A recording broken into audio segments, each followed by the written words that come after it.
Prior to joining V-Mobile, nagtatrabaho po ako sa US. For 8 years, year 2000 hanggang 2008, doon kami nagtatrabaho.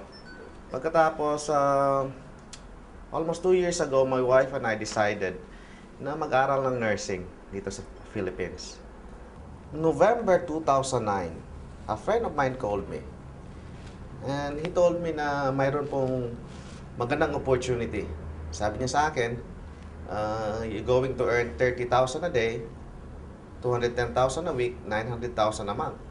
Doon sa US po, hindi po ako kumita ng 30,000 a day, $600 a day, hindi po ako kumita. Even though multiple companies yung tinrabahuan ko doon. So, it took me 3 months na tiningnan ko yung business and the rest is history po. The rest is history.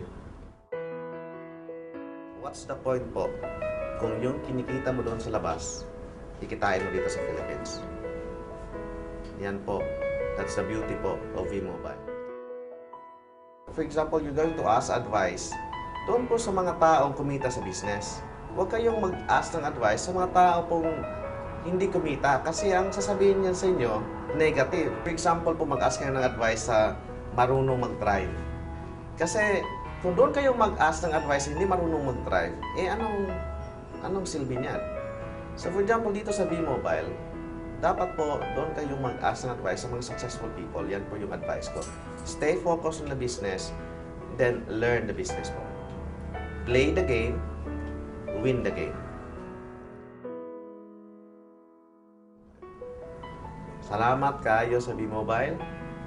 Daghan kayo og mga tao nga na-change, especially dito sa South, sa Mindanao, because of V-Mobile. Pasalamat po ko ni Mr. Ismael Benko for not giving up his vision sa Load Extreme. Salamat, sir. Mabuhay ang V-Mobile.